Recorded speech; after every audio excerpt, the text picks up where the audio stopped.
Good morning, everyone. Well, what a fantastic start to the day we've had, right?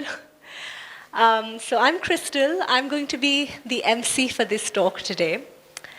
We at Effective Altruism believe that giving is no longer about benevolence. It's about having an impact on the complex problems that we're all facing as the next generation. And with that in mind, we have with us today Sjir, who's going to be talking to us about the global landscape of effective giving. Sjir is the lead of the research team at Giving What We Can. Prior to joining the team, he was a senior researcher at Founders Pledge, covering topics ranging from women's empowerment to subjective well-being to the optimal timing of giving. Before that, he supported Dutch municipalities in setting up experiments with elements of a universal basic income, crowdfunding his own income to do this in the public interest. Sjir is also a co-founder and board member of Effective Altruism Netherlands and the founding member of the management committee of the Patient Philanthropy Fund. He holds a master's degree in operations research from Tilburg University. Please put your hands together for Sjir. Thank you, Crystal. So, hi everyone, thanks for being here. Before I'll start my talk, I just want to give a bit of context and kind of set my intentions for this talk with you. So, 3 things about that. First, this talk, my intention here is really to kind of inspire the local effective giving ecosystem in India by giving a global context. I know the philanthropic situation here is quite different from many other countries, for example, because it's harder to fund projects within India from outside of it. And so I think the main use of this talk will be to kind of show how things are going in other countries so that maybe you can develop your own kind of internal effective giving ecosystem here in India. So yeah, I hope you walk away with some ideas to that extent, basically. I also want to say I'm going to be quite simplifying some things during this talk because I want it for clarity, basically. And that means that when I talk, say, about effective giving, it's obviously a lot more complicated than that just being one thing called effective giving. Right? I'm going to lump a lot of things together. I'm not saying that effective giving knows everything, that we've kind of solved all problems or something. It's a very early stage field. Lots of mistakes are being made, and there's a lot to learn also from many, say, traditional philanthropic initiatives. So when I'm talking about effective giving, please don't think that I'm thinking that effective giving knows what's good or something. This is a field that's developing and learning. I hope also in India that this new field, as it's developing, can work together with existing initiatives and learn from what's already happening all across India. And last but not least, I'd love for you to think about whether you have any particular questions you'd like to ask during this talk. There will be ample time for Q&A at the end. And I'd really like to mostly address the things you want to talk about. So I'll try to keep this talk as short as possible, hopefully keep it within like 30 minutes or so that we have ample time for Q&A and discussion and any critical questions you might have challenging me at the end as well. So please keep that in mind as we go through the talk. All right, but without further ado now, I'll move into the talk. And I want to start with some kind of setting of the stakes. So I'm going to ask you a kind of very simplified question again with many caveats. There's no real actual answer to this question, but how many lives has effective giving as such saved so far globally? Again, very simplified question. There isn't even a clear answer because how do you even define a life saved, right? Are you talking about extending lives or saving some life, preventing something? How do we ever know for sure what the counterfactual has been? What would have happened otherwise if people hadn't done? How do we define effective giving again? Do we include, which organizations do we include? All those kinds of things. But just to give a very rough sense of the scales here, of what's been achieved so far, I'm going to ask for kind of like a lower bound here. So I'm going to give you a few options and see what people currently think might be a good estimate of this. So I'm going to raise my hand and give you a few options. So please raise your hand if you think that's the right option, right? So starting off, who thinks it's less than 10,000 lives globally have been saved by effective giving so far as a kind of field? Who thinks it's between 10,000 and 100,000? A few people, yeah? Okay, great. Who thinks it's between 100,000 and 1 million, approximately? That's about the majority of people. Who thinks it's between 1 million and 10 million?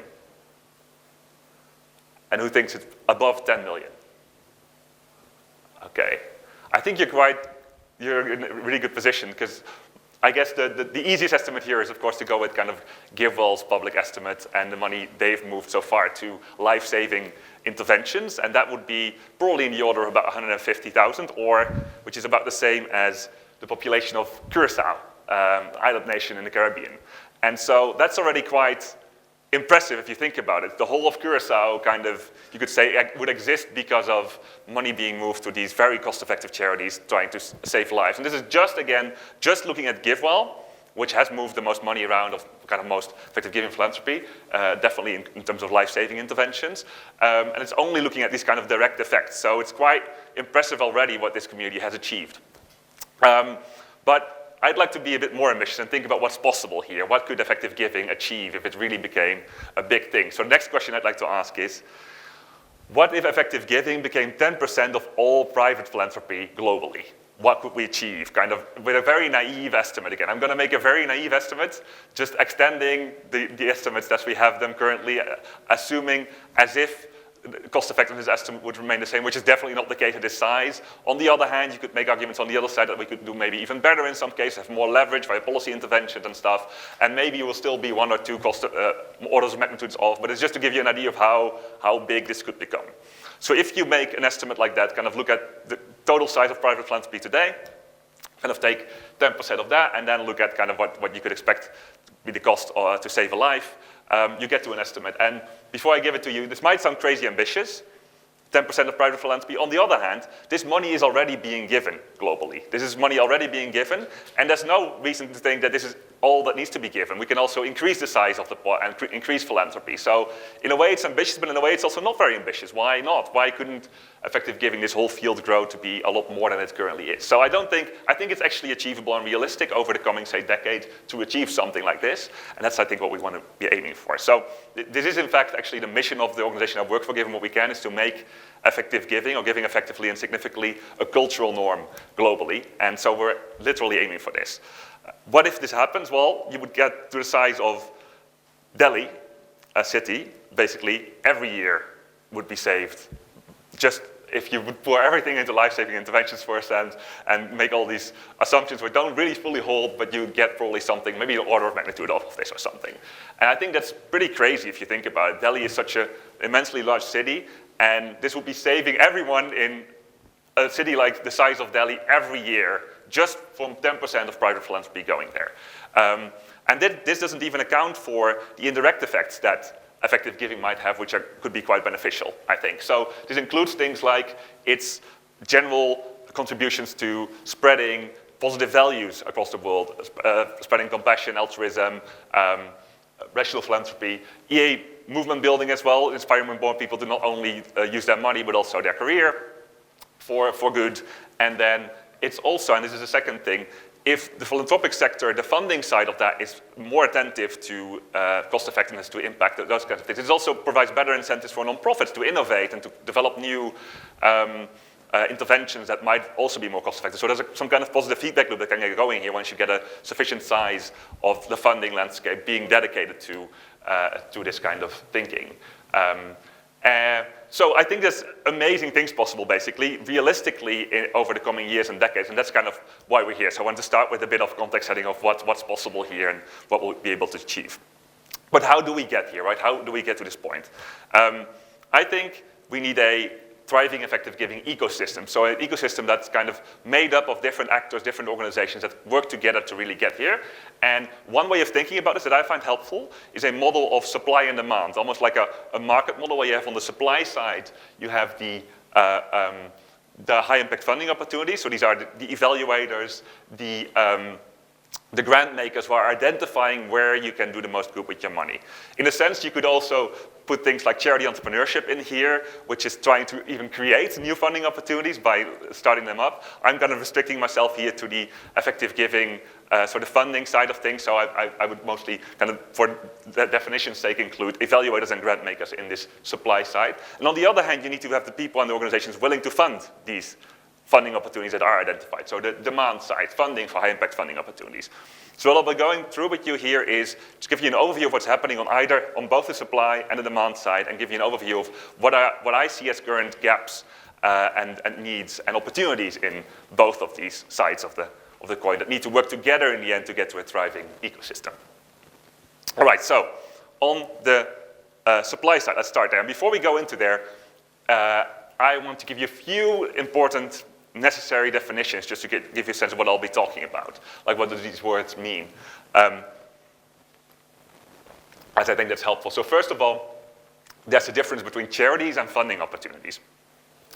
These are often used interchangeably. I sometimes often use them interchangeably because it's sometimes helpful. But there is an important distinction, and that can sometimes be confusing and can sometimes lead to confusion. Charities are, well, you probably know what charities, NGOs, non-profits are. The organizations doing work.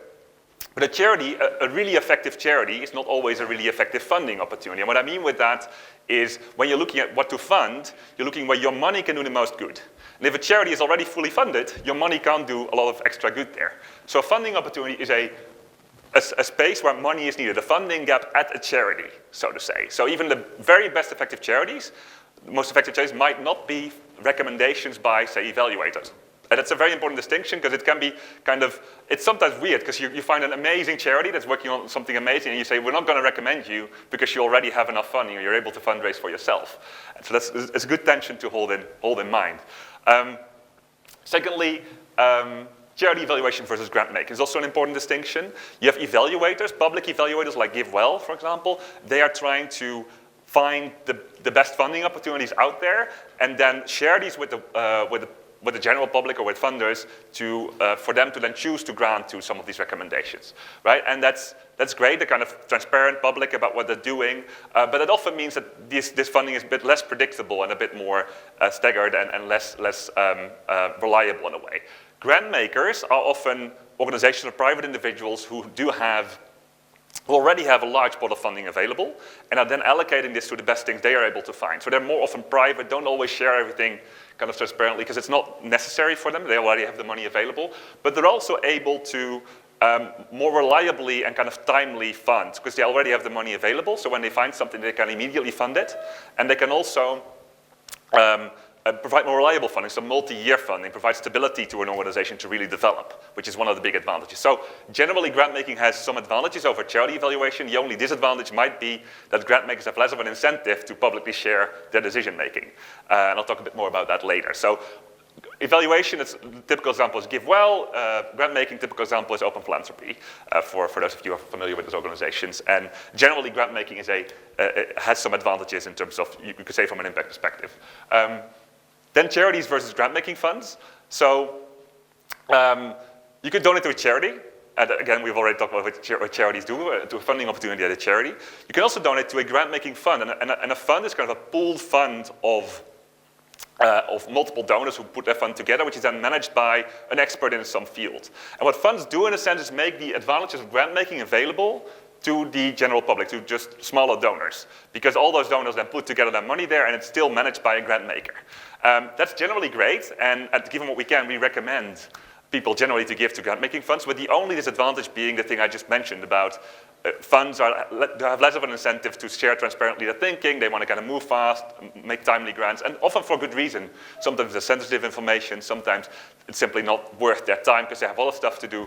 But that does bring some challenges, and I'll talk about that a little bit as well. Now moving on to the kind of moving on to the gaps and opportunities in this field. So those are some distinctions in the field that I think are useful to keep in mind, but what might be going on in the field, which I'll refer back to. Then what's happening in the supply field currently? What do we have? There are kind of three large, I'm saying large between brackets with an important thing, charity evaluators currently. So these are organizations that share their research publicly that people can use the recommendations of. And large, again, I'm saying more than 3 full-time equivalent research capacity. That's the low bar I have currently for a large evaluator. So that's very important to keep in mind. This field is extremely small and nascent, early stage. Many mistakes are being made. You might think it's larger if you kind of look around and people talk about effective giving, but it's really just in its infancy. The 3 large organizations are GiveWell, which mostly covers kind of global health and well-being interventions, animal charity evaluations, which mostly cover animal-focused interventions and charities, and then Founders Pledge, which kind of covers all across these areas, tries to fill gaps that aren't covered by these other ones. Other than this, a nice thing is that there's more evaluators kind of starting up now. So there's a kind of nascent field of new evaluators being started in different areas. So you have maybe heard about Giving Green in climate, or Happy Lives Institute in kind of subjective well-being, mental health type interventions. There's also localized organizations like Joy-BEM in Brazil, or Charity Box in China, that are kind of looking for a specific geographic area. And I think that's great. I think we're getting some more variety and some different approaches, different assumptions. I'll talk a bit more about that later as well. But it should be clear that these organizations, it's a really small field and a lot more to develop. That's the main thing I want to bring across. One trend that's been interesting recently is that many of these evaluators have started to do grant making as well. They're not just evaluators anymore, they also have funds because of the advantages of funds that I just mentioned. So it makes sense. I think it's generally a great development, except again for it might reduce transparency to some extent. So we'll talk about that more. But generally I think that's an amazing trend, and I hope that we can have a more healthy funding ecosystem because of this grant making becoming, and because of having more reliable grant makers in the field. So on to the gaps and opportunities that I see in this field. One big one is, again, the field is super small, and we could cover a lot more. Do you have a question? Clarifying question? Can we sort of just for 1 sentence repeat why this is supply rather than... Oh, yes, of course. Great, thanks for asking. So what I mean with supply here is they are kind of supplying funding gaps to fill by people who are looking for funding gaps. So that's like demand from people who want to give, and these evaluators are trying to kind of supply in that demand. So the market for effective giving. You could also turn it around, you could say like, there's people who have money, that's the supply, and demand is from people who are finding places to give that money. So if you want, you can think about it the other way around, it's just what you think is more natural. I think it's a really great question. Yeah, that's what, like the money is flowing in the opposite direction. Yeah, in this case it is. Supply of opportunities. Yeah, for money. Where you can give money with. Yeah, exactly. So just whatever you find more natural. It's a great question. Thank you for clarifying. Many people might have had that intuition. I find this a bit more, I find kind of thinking about, say, a customer in the market, right? The customers have a demand for a certain good and have money to give to the supplier. And in this case, the customer is the giver, and the supplier is the charity evaluator. But you can also turn it around, whatever you find more intuitive. It's about that both sides are needed. That's the core thing, in a sense. But thank you for asking. And please, if you have any clarifying questions like this throughout the presentation, please ask. At the end, we can ask a lot more, but if there's something that's confusing you, please step up, because I think that's important. Okay, so gaps and opportunities. One very important one, like I just emphasized, is how small this field currently is and how few approaches there currently are that are covered, and also different worldviews, different value systems. And I think there's room for more localized, kind of local priorities research in effective giving for various reasons. And in particular, and that's of course what I want to highlight here today, what's possible here in India. I think there is, I know very little about the local context in India, I should say, so I'm mostly here also to explore, but I would generally think, from what I've seen and heard, that India is an amazing place for that to be a localized, say, local priorities charity evaluator that would look for the best things to fund in India, for various reasons. One is the thing I already mentioned at the start, your system is a bit different, it's harder to fund from the outside, and so you need inside funders. You need inside evaluation to find the best things. Another is that by local research, you might be able to find better opportunities than someone who's coming kind of from the outside and just looking globally. Another one is that many of India's local priorities might just be global priorities, given how large India is and how much is happening here. So that makes a lot of sense to just have someone looking specialized. We already know of quite a lot of amazing opportunities there are in India, even from the global research, but I expect you'll be able to find a lot more when you do a localized research. So I think there's definitely room for something like that. And if you're interested in something like that, please come talk to me, because I'd love to help where I can by sharing what we've learned globally with you. And connect you to other organizations that are working on things, like, say, a Joy-BEM in Brazil, who are trying that, or a Charity Box in China. Then a second thing is better incentives for quality. And I'm saying that because, again, of the trend in going towards grant making, less transparency, less checks and balances in a way. This is a hard problem to solve, because it's not obvious. It's not that just making things more transparent will always be good, because you might just go back to the good old kind of marketing thing, where the one who's able to make the best pitch gets the funding and gets the people to go there. And so it's not easily solved. And one thing we're trying to do here at Give 'em What You Can is is helped a little bit by this, by making the field more transparent and also providing some kind of quality check from a research perspective on some of these evaluators. I'm calling this currently evaluating the evaluators, but it's a bit tongue-in-cheek, as it's more about kind of just making the whole field transparent and making sure that we provide an overview to everyone of what's happening so that you know which evaluators fit with your kind of your worldview, your values, your assumptions, and also which you can kind of trust based on some basic quality check of the research. So that's one of the things we'll be doing here in work, trying to solve this problem a little bit. And the third thing is, well, scaling up generally, because if we want to get to a point where there's tens of billions of dollars globally kind of directed to effective giving, then we also need to find enough opportunities, and currently we simply aren't finding enough opportunities to meet that demand. So there's just, yeah, a lot more work to do, and like I said, the field is extremely small. Outside of GiveWell, which is the largest organization, and it's GiveWell, Founders Pledge, and ACE, Animal Charity Evaluators, there's probably only about 10 to 20 FTE people working in this whole field in general, so it's pretty crazy, on the evaluator side at least. Okay, then, fundraising organizations, the demand side. So what's happening there? A lot is happening there, I can say. So in total, in the whole effective giving space, there's now about like 50-ish organizations active, 50-ish organizations and projects, and many of those have just been founded in the last 1 or 2 years. So a lot is happening, and that's again why it's important also to have more of an overview and to see what's happening. On the fundraising side, there's more than 40 organizations kind of active in the fundraising side only, and some of the main kind of models, kind of categories of organizations you have here, I've listed here. So one is the kind of standard national fundraising platform. So this is an organization often has a website that's trying to fundraise for effective charities as identified by some of these evaluators. So an example is Ayuda Efectiva, which does this in Spain and also a bit in Latin America. But there's now about a dozen of these, mainly across Europe and Canada, New Zealand, and Australia. And again, also here, I think there's maybe potential for something like this in India. I'll talk about that a bit more later. Then target group specific organizations, and you have some very interesting target groups being targeted. So here I have high impact athletes as an example. So they're working with like kind of famous athletes with their following to see if they can promote effective giving. But you also have the Jewish effective giving initiative. So you have like religion specific kind of group things, or you have founders pledges in a sense, also a target group specific for founders. You have now an effective giving quest, which focuses on gamers. You have like all kinds of different types of groups and categorizations that people are working with. And so that's also a very promising thing. And you have I think about 20 of these organizations currently globally. Pledge organizations, and some of these are of course also overlapping. So you have target group specific pledge organizations like Founders Pledge. Given What We Can has a pledge that you might have heard about, the 10% pledge, but there's a few more now, like Founders Pledge, One for the World has one.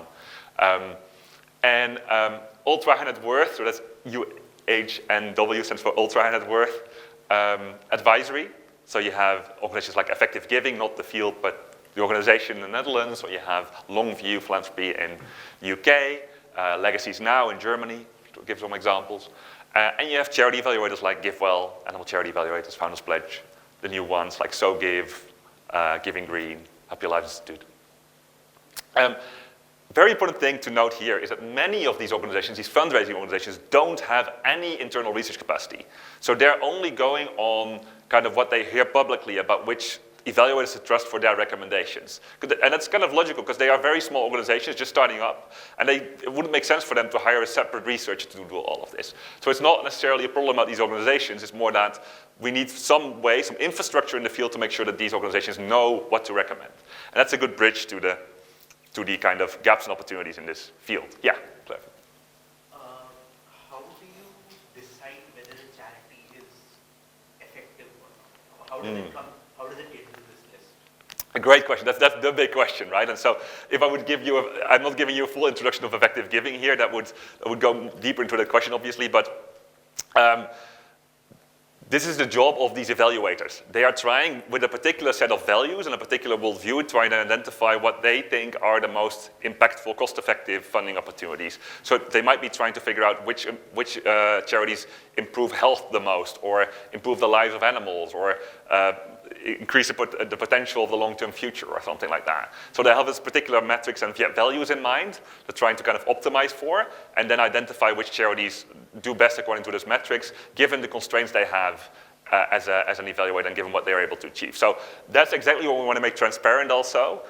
more as the field grows is the different approaches all these evaluators have in identifying what these effective charities might be. But again, the field is super small, so it's not like it's currently covering all the effective charities in the world at all, and it's also probably making mistakes, lots of mistakes, and it's a pretty hard job to do a good charity evaluation job. So I used to be a charity evaluator myself at Founders Pledge, and I kind of used to go back and forth between feeling like, oh, everyone needs to know about this effective giving thing. We can do so much better, but also having imposter syndrome, being like, what do we actually know? Like, what am I saying here? Like, you can almost argue for anything. Why aren't we, like, we should be much more humble and not go out there and say, like, oh, we know what effective charities are, because we don't. So it's a very tricky, complicated field.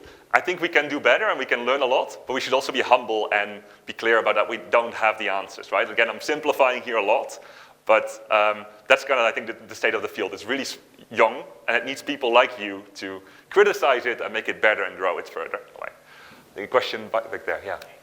My name is Prakhar. I come from a EAGxIndia advisory firm in India. It's called Accelerating in Philanthropy. My question to you is probably just the opposite of what we asked. Are there areas or contexts in which you feel that relentless focus on evidence or value for money doesn't work? Definitely, yeah. I mean, yeah, so I'll answer this now. Please keep other kind of broader questions to the end a bit, because we can finish the rest, so I might cover some of that. I'll answer it quickly now. So I think if I focus on evidence, for example, there's limitations there. So one thing I sometimes think I see go wrong in the charity sector is that evidence itself becomes a goal rather than a tool. So you can have charities think like, oh, we need to do a randomized controlled trial, which is quite expensive and might not always be worth it. It might not be worth it because it's too expensive, given the state of your organization, or because the evidence is, you already have enough evidence, say, and you don't need to do an extra randomized controlled trial to show something. So the evidence is a tool.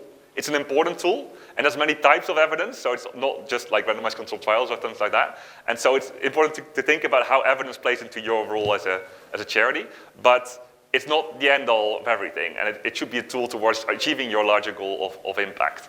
And another part of this can be a too narrow focus on one type of evidence, I think. So I hope that kind of answers your question quick, and I can go more into it after the talk. Was there any more? Yeah, so carrying on to this question itself, there are certain matrices that you follow, like for evaluating. So does that ever happen there's a conflict of interest or in the philosophy? I mean, sometimes we tend to feel that this is a bigger problem and this needs effective giving, but at the same time, there are other problems that might feel neglected because, a certain charity is going forward. How do you deal with those kind of, like, the people working for those charity evaluators, or like you and charity evaluators yourself?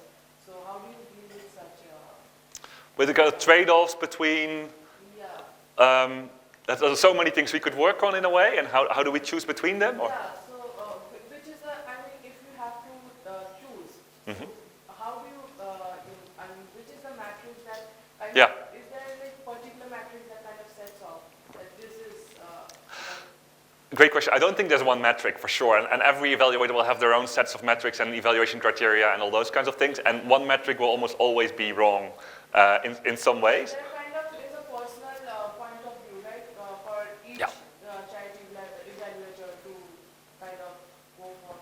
Exactly, yes. There's a personal point of view, right? It is, and that's why it's so important that these evaluators are kind of transparent about what they're doing and showing what types of metrics they're using and the limitations of those metrics. We need metrics. We need them to kind of guide us. But we also need to be clear about the limitations and that they only show part of the picture, right? And try to make the harder to measure things as available to people as possible. So there's not one answer. I think every charity evaluator has its answers. And yeah, again, it's important to see the bigger picture there, which I hope we'll get better at. And I hope that by covering more, like I said in the previous slide, more approaches, we'll use causes, we'll get a richer set of metrics and ways to measure and to use evidence to cover more. But it's a challenge. It's not an easy thing to solve, to make those choices. But we have to make some choices. That's the other thing as well. Right? In the end, we do have to choose. So. Okay, I hope to answer some more of your questions after the talk. I'll go on with this first quickly. The gaps and opportunities on the demand side. Already showed you that there are quite a few different models of organizations, and some of these seem to work really well. So the fundraising national platform one, for example, seems to do really, they just have a clear multiplier on the money they spend. So if they receive, as an organization, say $1, they're able to kind of move maybe $5, $6, in some cases maybe even $20 or so to another organization, which is pretty crazy if you think about it. It's a very good investment.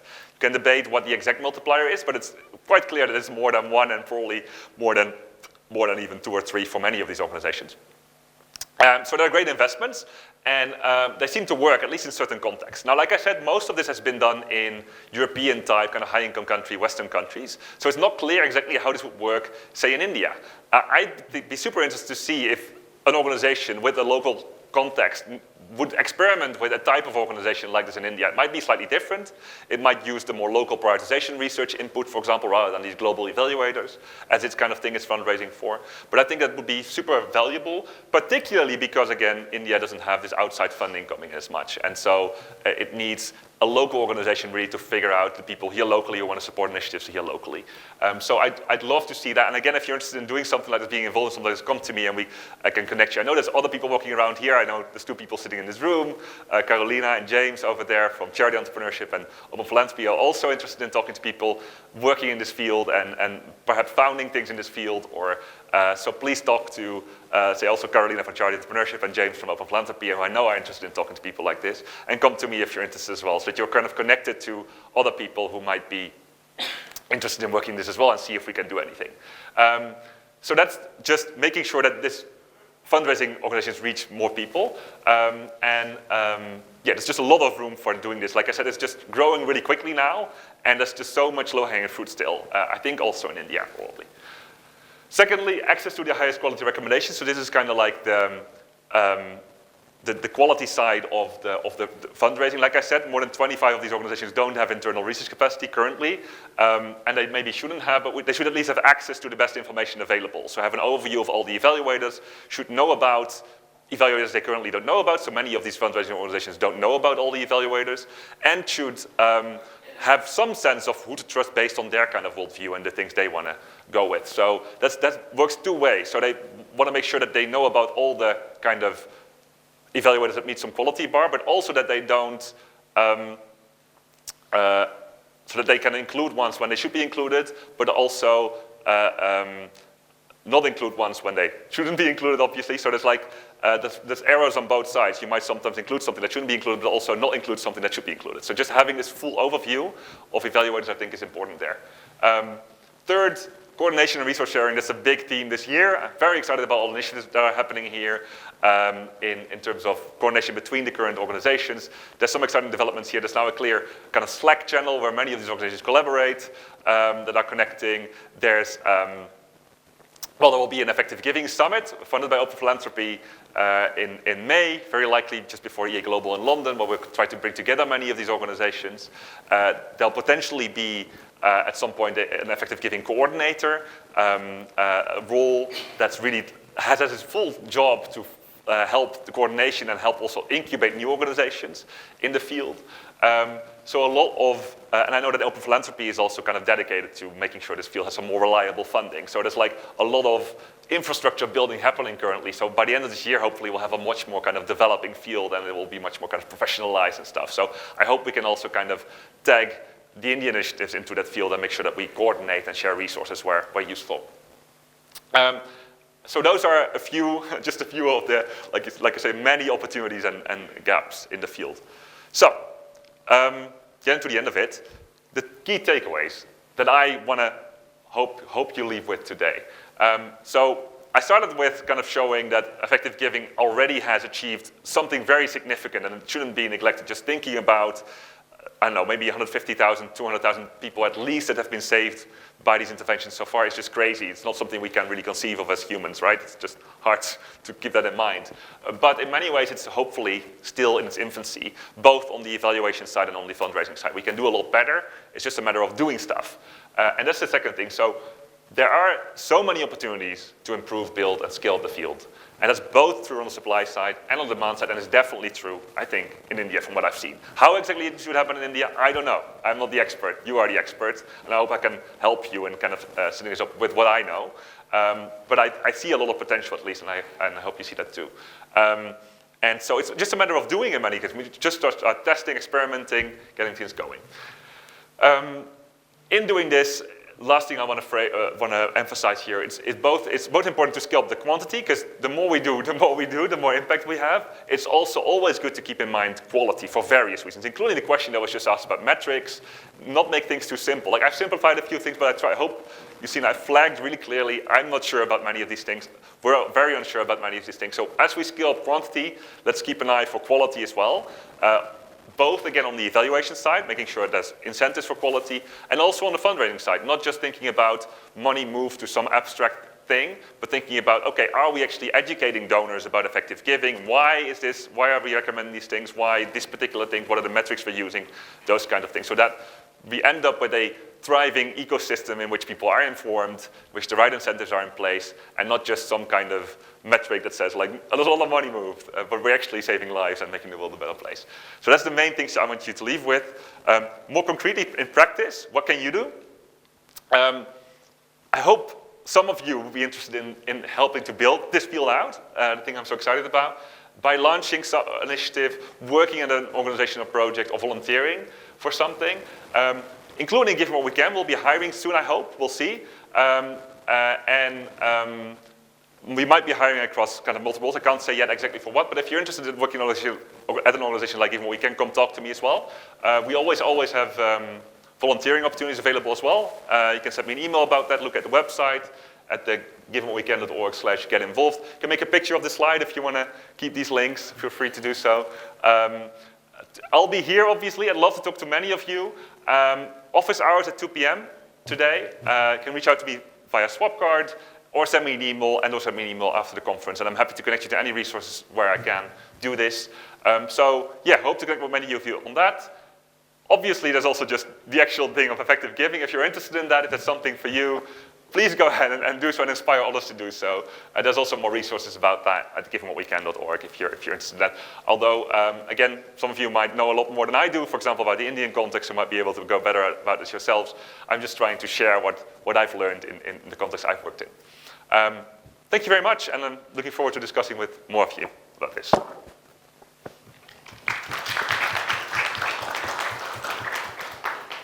Well, thank you so much, Sjir, for such an insightful talk. Do we have any questions? Yeah.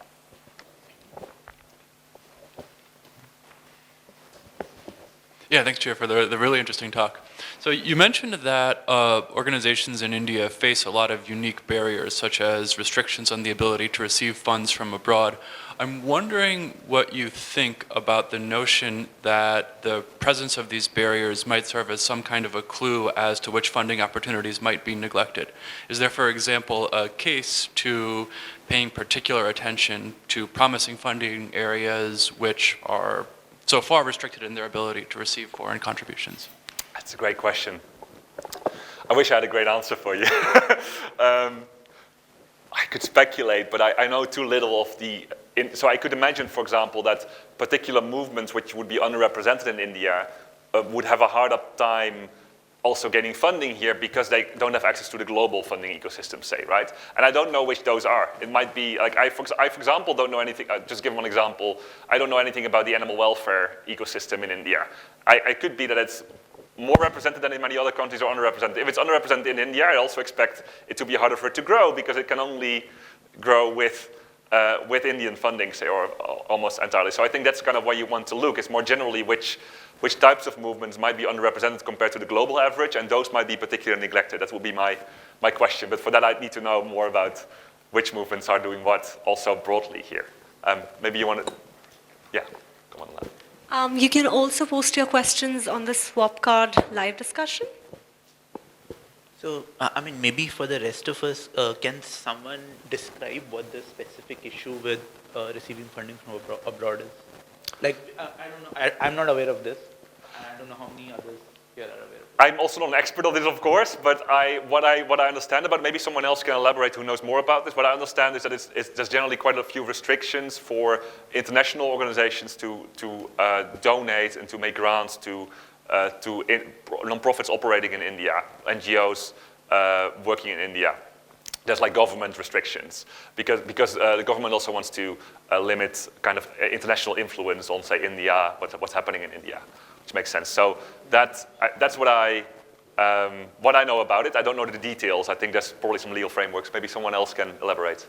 Yeah, I think the act is called FCRA, Foreign Contributions Regulation Act. I think people can read about it. It's a very, quite a recent one after the 2014 elections and people coming in. I think, I don't know how to exactly describe it in facts and terms, but that's the act that you can speak about.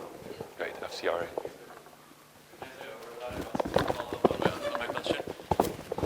Yeah, so under FCRA, so organizations which want to receive foreign funds need to apply for a sort of license which gives them the ability to do so. And as you mentioned, it's sometimes political as to how these licenses get issued or taken away.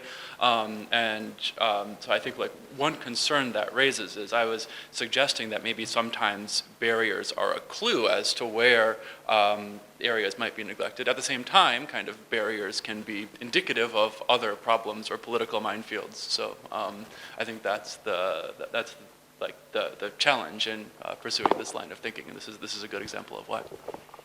Thanks. Anyone else? One.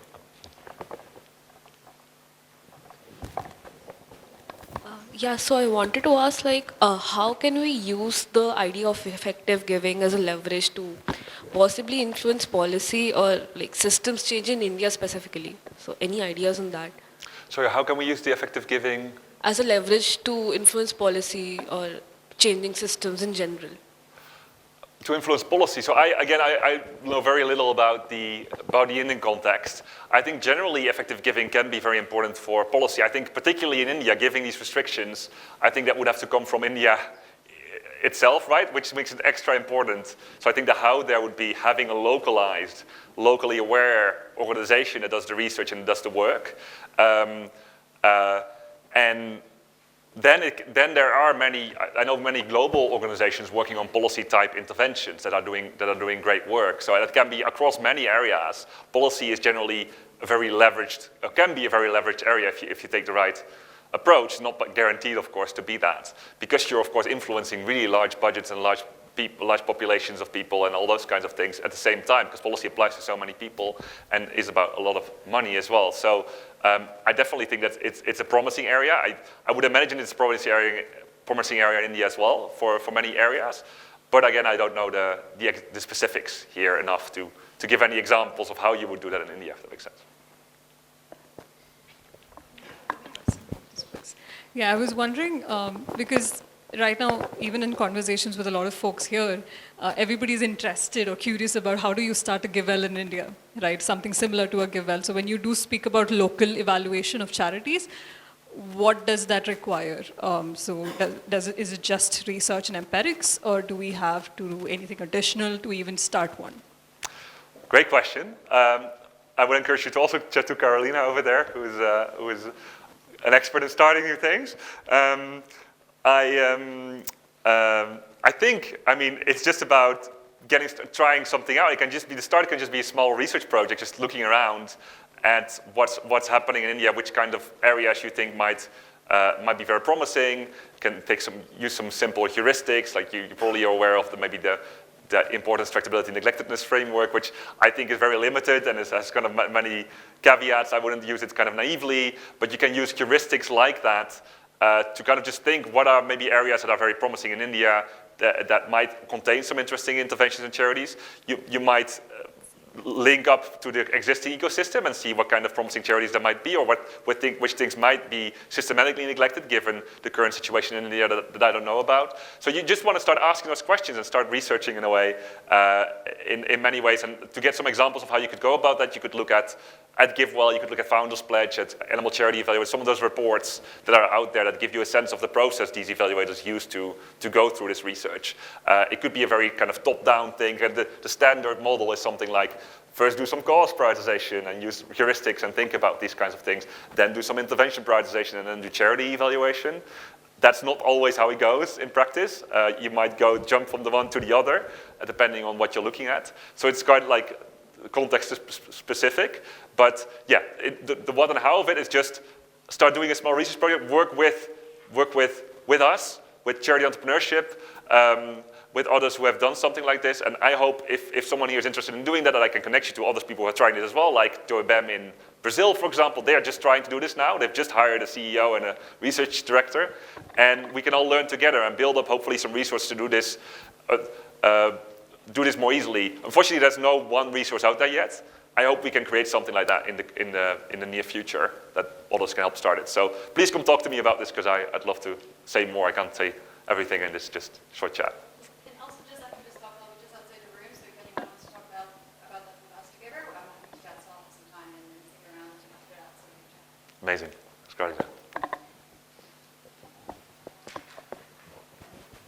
Hi, my question is, do you see a dichotomy between two different approaches of give well and give directly? Are they complementary in nature? And my assumption is, and I haven't read enough about those two approaches, but if I can directly give cash to people and that leads to better outcomes, why should I even care about sort of XYZ evaluation or making an impact through this approach?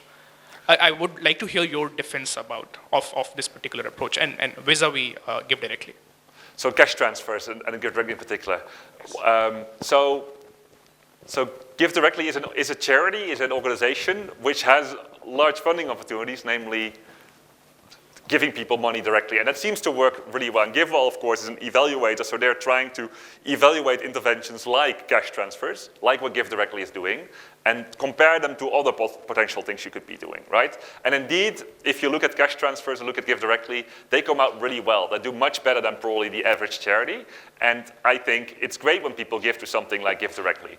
However, if you then try to compare it to some other interventions, like the ones GiveWell recommends, it seems that by most value systems, you might have a slightly different value system and then maybe you come to different conclusions, but by most of something, it seems that some charities might achieve even more by doing their interventions. So the prototypical example that most of you might have heard about is like malaria nets, right? Providing people with kind of anti-malarial nets with insecticides. That seems to be more cost-effective in terms of at least health. And of course, it's hard to compare health to income, and that's those trade-offs you have to make. But it seems by most value systems, they come out a bit better than giving directly. And that's why it's still important to do that research, to see if we can do even better. But by all means, I mean, Give Directly does amazing work, and I'd love to see more money going to Give Directly as well. I guess what we're trying to do here, right, doing good better the most we can. So try to see if we can do even better than that. But it's an amazing benchmark, and many organizations use it as a benchmark. GiveWell used to use it as a benchmark, but currently has put the bar even higher. I think it's currently at 10x of Give Directly in their value system. So you can maybe do 10x better than giving cash. Founders Pledge uses Give Directly as a benchmark. So it's an amazing standard that I hope we can do better at. And for some people, it might be the best thing to give given their value system. Does that kind of answer your question?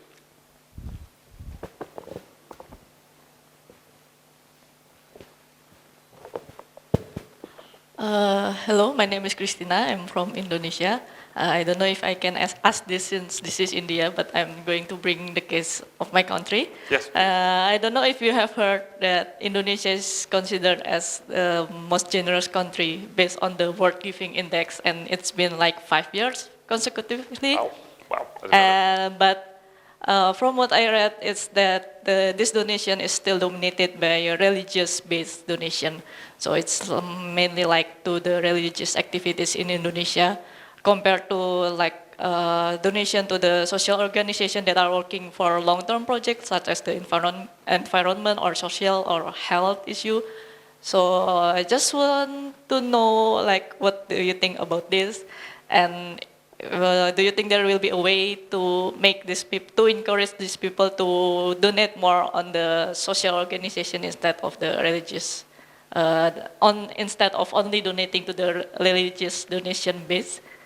What do you think? Thank you, great question. I'm also not an expert on the Indonesian context, obviously, but to me, what it sounds like is just like a lot of potential, that there's already so much kind of altruism happening. And I know that much effective altruism giving is inspired by religion, right? That's going to be one of the motivations to give and try to give effectively. So I would need to know more also about the religious drives again in Indonesia to see how much those kind of overlap. But I could imagine that a lot of people who are giving for religious motivations might also be very interested in giving to to just kind of social causes, be it via religious motivations or more generally because they kind of see altruism as a kind of norm in their lives. So I see a lot of potential. It might be that people want to move their current giving to more socially directed things, which are also motivated by the religious motivation, or it might be that they just, in addition, might also be interested in giving elsewhere. But having a strong philanthropic culture, I think, generally has a lot of potential. How it really works out in practice will depend on the local context. So sometimes, in my experience, some of the most altruistic people are the hardest to kind of talk to effective altruism about, because they have a very particular view of like what they need to do, right? And in a way, that's fine. They're also doing great stuff, other stuff, and we might disagree on what we can do the best. And sometimes someone who doesn't have any philanthropic background is the easiest to just start kind of thinking with an open mind about what they can do. But sometimes those people are actually just already kind of looking for things, and they just need the information, and we need to just share knowledge and work together, and we might be able to do great things together. So yeah, that depends again, but what you say makes me sound like, oh, Indonesia is a super promising country, and I don't know, if you're interested in this, obviously I'd like to talk more about Indonesia, we can, yeah.